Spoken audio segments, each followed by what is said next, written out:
Acho que eu já comentei com vocês que eu não consigo falar do Felipe Neto sem lembrar de um cara que escreveu num post meu, Nelipe Feto. Mas enfim, o Felipe Neto entrou de novo na pauta do dia porque ele resolveu me xingar no Twitter, resolveu me atacar. Porque, vejam só, o Lula sancionou uma lei chamada Padre Júlio Lancelotti, que destina R$1 bilhão para ONGs como a do Júlio Lancelotti, que tem um trabalho bastante obscuro, que consiste simplesmente em sair distribuindo marmita para usuário de droga, sem atender essas pessoas, sem tirá-las da rua, sem dar o mínimo de dignidade, não dá nem um garfo e uma faca para essas pessoas comerem. E muita coisa suja por trás disso que nós vamos investigar numa CPI aqui na Câmara de São Paulo. Esse padre, inclusive, tem muita coisa complicada que precisa ser investigada e que vai vir à tona muito em breve. A questão não é essa. O Felipe Neto resolve me atacar, pega o print e me ataca. Aqui está o print da crítica dele. E já começa. Isso aqui é a síntese do MBL. Então o Felipe Neto ele não tem com o que me atacar e faz o quê?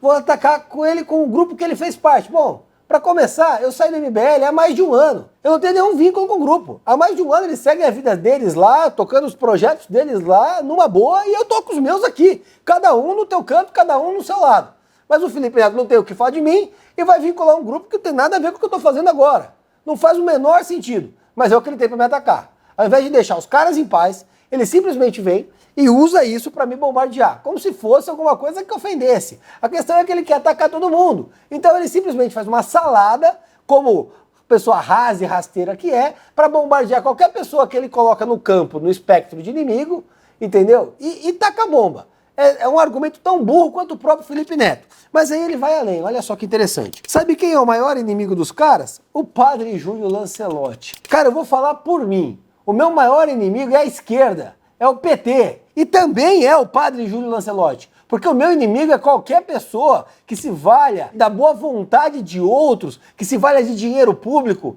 para obter vantagem ou para esconder o monstro que é. Entendeu? Inclusive, até mesmo pode ser você, viu, Felipe Neto? Não sei. Precisa pensar, talvez uma CPI do Felipe Neto. A questão é a seguinte, não, você não leu errado. Eles acham que alimentar a população de rua e cuidar de dependentes químicos é errado. E vivem numa guerra para que parem de ajudar essas pessoas. Não, Felipe Neto. Eu acho que alimentar a população de rua é importante, desde que faça no lugar certo. E que esse alimento não seja destinado para alimentar o tráfico. Que as marmitas destinadas não valham de moeda de troca para compra de pedras de crack.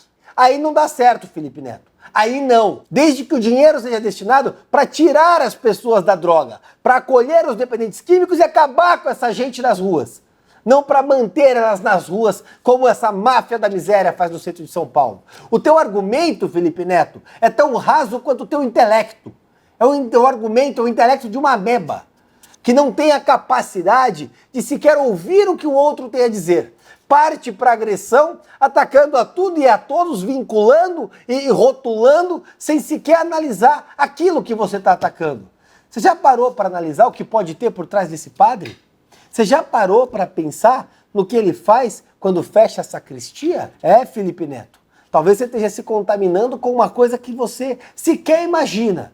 Mas a tua imagem vai estar vinculada a isso. Assim como você tenta, nesse momento, me vincular ao meu antigo grupo. Mais engraçado que pode fazer fake news, nada acontece, ele não analisa esses projetos sobre a Cracolândia. É verdade, é isso mesmo. O cara faz fake news, ataca aqui com mentiras, nada acontece.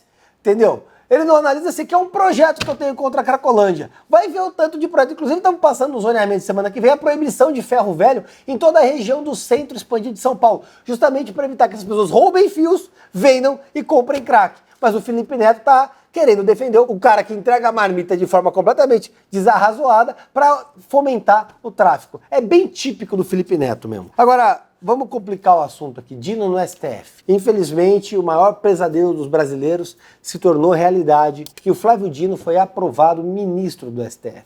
A sabatina, na minha leitura, foi um show de horrores. Mas eu vou vincular para vocês aqui algumas imagens do que foi a sabatina. Engorda o vídeo aí. Engorda. Nem precisa muito, é só colocar a foto, né? Não era pra fazer piada agora, né? Eu só tô falando pra ele colocar as imagens aí. Tenho a exata dimensão que o Poder Judiciário não deve criar leis. Claro que o Poder Judiciário cria direito ao caso concreto, mas interpretando leis. As pautas axiológicas gerais que vinculam a função judicante são definidos pelo Parlamento. E o nosso sistema não é tricameral. O nosso sistema é bicameral. Câmara e Senado. Não existe um poder legislativo em que atuem simultaneamente Câmara, Senado e Supremo. Aham, sei. A realidade é que o Flávio Dino fez um discurso para agradar e ludibriar o Senado. Mas ludibriar não, né? Ninguém é bobo ali. Ninguém vira senador sendo bobo. É maldade mesmo. E aí ele diz, em primeiro lugar, tem o compromisso indeclinável com a harmonia de poderes. E ainda criticou o ativismo do judiciário. O poder judiciário não deve criar leis. Eu vou lembrar vocês desse vídeo do Flávio Dino sobre as 3 hipóteses da censura.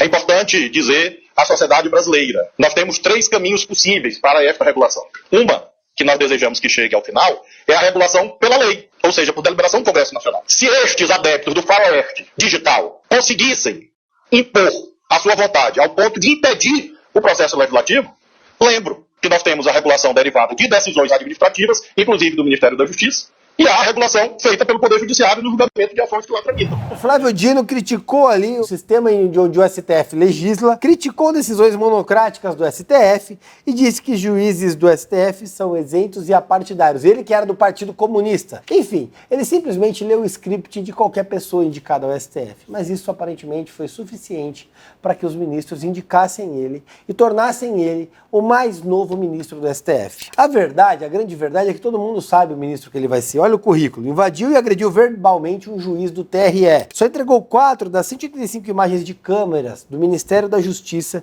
durante o ato de 8 de janeiro. Para defender o desarmamento, disse que os CACs alimentam os tráficos. Quer colocar tornozeleira eletrônica em detentos para depois soltá-los da prisão. A dama do tráfico tinha livre acesso ao seu ministério. Então talvez ele virar ministro do STF.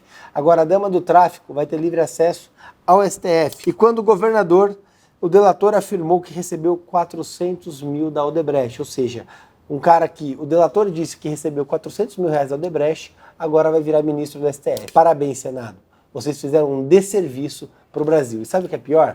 Foi no momento em que eu imaginava que o Senado ia finalmente colocar um ponto final na promiscuidade entre o parlamento e a presidência da República. Mas não. Não foi dessa vez, quem sabe numa nova composição após a próxima eleição. Mas sabe o que é pior de tudo? O pior de tudo é que o Flávio Dino ainda defende a censura. Ele é um cara que defende a regulação das redes. E veja, não existe regular e liberdade na mesma frase. Se você está regulando, não há liberdade. Em maio, ele disse o seguinte, que não está preocupado com o termo de uso dos senhores. E esse tempo de autorregulação da liberdade de expressão como valor absoluto acabou no Brasil. Foram as palavras do Flávio Dino em um evento da UNE. Ele ainda disse que quer regular as redes por conta da direita, ou seja, um ministro enviesado. Agora, com o hackeamento da Janja, eles inclusive voltam a falar em regulação. Se ela não acontecer pelo parlamento, como dificilmente vai ocorrer, vai acontecer pela canetada do Flávio Dino. Ele deve herdar, inclusive no STF, ações sobre desvios no Maranhão, onde ele governou. Investigação criminal de ministros, que ele fazia parte, investigação de deputados bolsonaristas, que ele tem interesse direto em prejudicar, e investigação sobre o próprio Bolsonaro, que ele e toda a patota têm interesse direto em sepultar politicamente. Ou seja, o Flávio Dino é nomeado com uma missão muito clara de defender os interesses do PT. Mas por fim, e pior, ele ainda pode e deve ser relator no processo sobre o aborto. A ação de descumprimento de preceito fundamental 442, a DPF, proposta pelo PSOL, que pretende legalizar o aborto no país, pode cair nas mãos de Flávio Dino. E, por fim, mas não menos importante, o Lula, que criticava os amigos no STF, né? Eu estou convencido que tentar mexer a Suprema Corte para colocar amigo, para colocar companheiro, para colocar partidário, é um atraso, é um retrocesso que a República Brasileira já conhece muito bem. E eu sou contra. Ele simplesmente indicou o Zanin, o Flávio Dino, o advogado dele e o ministro dele. Esse é o retrato da gestão PT. E para finalizar tudo, o Paulo Gonet, o novo PGR, disse o seguinte: a liberdade de expressão não é plena, ela deve ser modulada de acordo com as circunstâncias. Ou seja, ele relativiza um direito fundamental, um direito humano, para instituir a ditadura do PT. Esse é o Paulo Gonet, novo Procurador-Geral da República do Brasil. Vivemos o começo de uma nova ditadura, uma ditadura petista, uma ditadura da esquerda, que já começa a abocanhar a liberdade, e o Flávio Dino tem uma vontade de abocanhar as coisas muito grande e acabar com a liberdade no país. Já que você está falando do STF, qual é essa matéria? Caso Janja fica no STF e não na primeira instância, gera dúvidas entre juristas. Pois é, o caso da Janja vai ficar no STF, não na primeira instância. O STF agora resolveu avocar a competência de tudo. A Janja tem mandato? Não. A Janja é presidente da República? Não. Ela é deputada federal? Não. Então por que ela tem foro privilegiado? Por que vai no STF? Agora o STF atua onde bem entende. Se ele gosta de você, ele pode avocar o interesse dele. Se ele não gosta, ele pode avocar para te prejudicar. E quem paga a conta é todo mundo, porque a liberdade e a segurança jurídica acabou no Brasil. E para encerrar esse vídeo chato falando de coisas petistas, Dilma Rousseff foi eleita a mulher economista do ano e disse o seguinte: sou presidente de banco, querida. Você trabalha de primeira classe. Lógico, querido, eu sou presidente de banco, querido. Num avião de luxo, a nega me solta essa. A gente saiu do tchau, querida, pra pagar R$80 mil num voo pra Dilma. Cara, na boa. Um abraço e vamos processar tudo.